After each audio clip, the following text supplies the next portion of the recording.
একদিন শিশুকালীন হজরত মুহাম্মদ সাল্লাল্লাহু আলাইহি ওয়াসাল্লাম ক্ষুধায় কাতর হয়ে মক্কার ধুলো ভরা পথ ধরে ধীরে ধীরে হেঁটে যাচ্ছিলেন।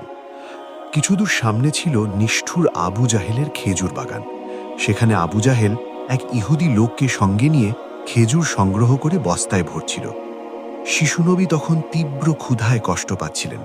ক্ষুধা নিবারণের আশায় মাত্র 2টি খেজুর পাওয়ার প্রত্যাশায় তিনি আবু জাহেলের বাগানের দিকে অগ্রসর হলেন। ধীরে ধীরে সেখানে পৌঁছে তিনি আদবের সঙ্গে সালাম দিলেন এবং বিনীত কণ্ঠে বললেন, চাচা যান, আমার খুব ক্ষুধা লেগেছে, আপনি কি আমাকে 2টি খেজুর দিতে পারবেন?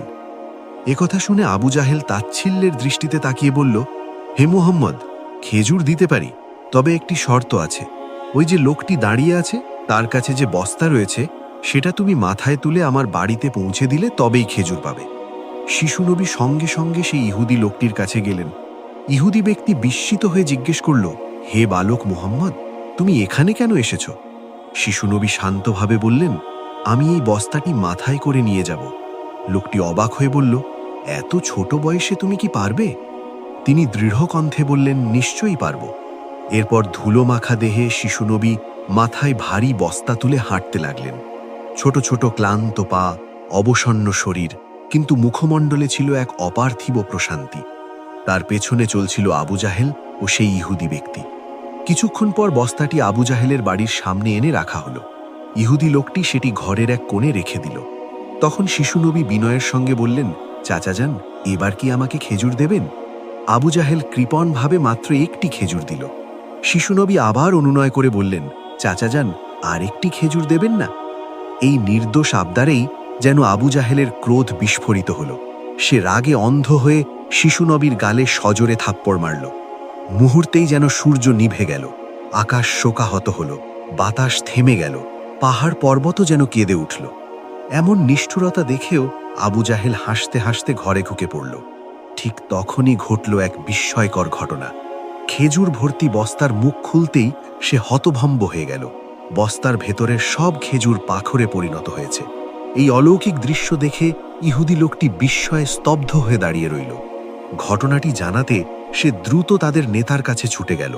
এদিকে আবু জাহেল বাইরে এসে কটাক্ষ করে বলল, হে মোহাম্মদ, তুমি তো বড় জাদুকর, আমার খেজুরগুলো জাদু করে পাথর বানিয়ে দিলে। শিশুনবী মাথা নিচু করে নরম স্বরে বললেন, চাচা যান, আমি কিছুই জানি না। এই কথা শুনেই আবু জাহেল আবার একটি চড় মারল। শব্দে যেন আকাশ কেঁপে উঠল, পাহাড় নিশ্চুপ হয়ে গেল। শিশুটির চোখে এক ফোঁটা অশ্রু জমে উঠল, কিন্তু সে শুধু বলল, চাচা যান, আপনার হাতে ব্যথা লাগেনি তো? কি অপরিসীম দয়া! নিজে নির্যাতিত হয়েও তিনি অন্যের কষ্ট নিয়ে ভাবলেন।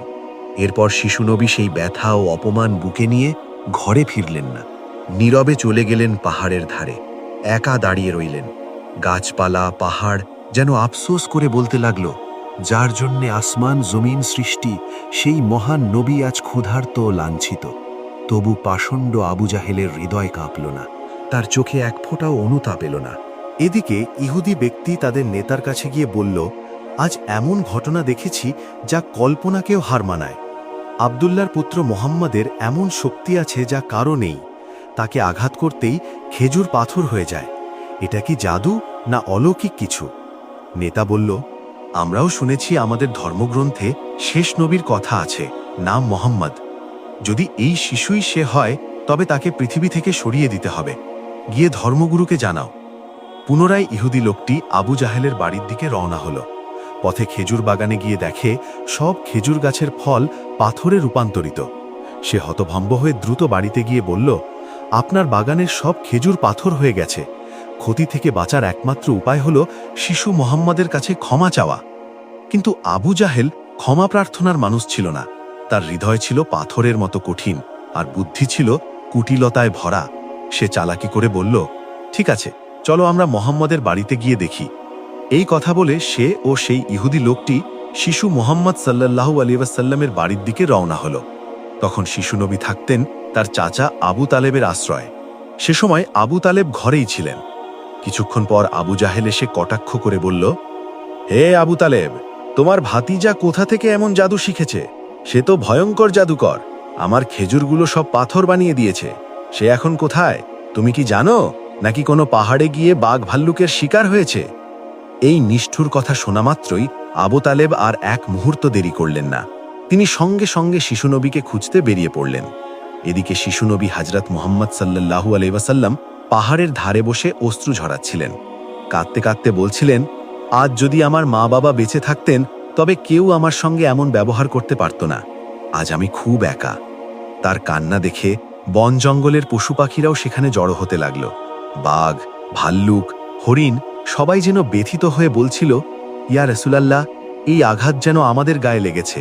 তুমি আর কেঁদো না, তোমার কান্না আমরা সহ্য করতে পারছি না। কিছুক্ষণের মধ্যেই চাচা আবু তালেব সেখানে এসে পৌঁছালেন।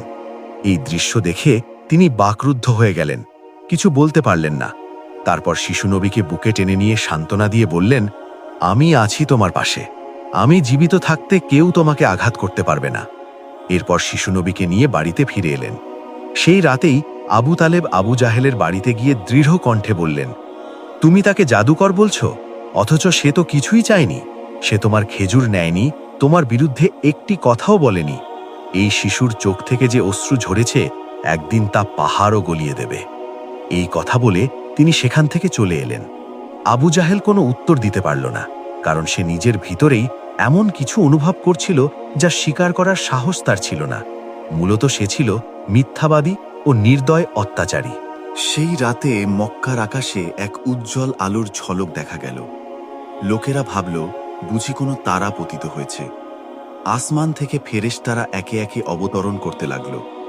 এক ফেরেশতা অন্য ফেরেশতাকে বলল, এই শিশুর চোখের অশ্রু থেকেই একদিন মহাগ্রন্থ নাজিল হবে। এই শিশুই হবে শ্রেষ্ঠ মানব এবং শেষ নবী, যিনি সমগ্র সৃষ্টির জন্য রহমত হয়ে আসবেন। অন্যদিকে ইহুদি কাফেররা এসব অলৌকিক ঘটনার সংবাদ পেয়ে নবীজিকে হত্যা করার ষড়যন্ত্রে লিপ্ত হয়ে পড়ল। কারণ তারা চাইত শেষ নবী তাদের বংশেই জন্ম নিক, কিন্তু তা হয়নি। তাদের মধ্য থেকে একজন ইহুদি তাদের ধর্মগুরুর কাছে গিয়ে সব ঘটনা খুলে বলল। তখন সেই ধর্মগুরু বলল, আমি তাকে চিনে ফেলেছি। সে সেই নবী যার বর্ণনা আমাদের কিতাবে আছে। তার দুটি চিহ্ন, একটি তার কাঁধে নবুয়তের মোহর, অন্যটি তার দৃষ্টিতে অগাধ রহমত। তখন একজন জিজ্ঞেস করল, তাহলে আপনি কি ঈমান আনবেন? তিনি চুপ করে মাথা নিচু করলেন এবং বললেন, আমরা চেয়েছিলাম সে আমাদের বংশে আসুক, তাই আমরা জেনেও সত্য অস্বীকার করব। অন্যদিকে প্রতি বছর চাচা আবু তালেব ব্যবসার উদ্দেশ্যে সিরিয়া সফর করতেন। সেবারও তিনি যাত্রার প্রস্তুতি নিচ্ছিলেন। ঠিক তখনই শিশু মুহাম্মদ সাল্লাল্লাহু আলাইহি ওয়াসাল্লাম এসে বললেন, চাচা যান, আমিও আপনার সঙ্গে সিরিয়া যেতে চাই। শিশুটির কথা আবু তালেব উপেক্ষা করতে পারলেন না। পরদিন তিনি শিশু নবীকে সঙ্গে নিয়ে ব্যবসায়িক কাফেলার সঙ্গে সিরিয়ার পথে রওনা হলেন। পথ চলতে চলতে কয়েক মঞ্জিল অতিক্রম করার পর কাফেলা শাম নামক স্থানে বিশ্রাম নিল।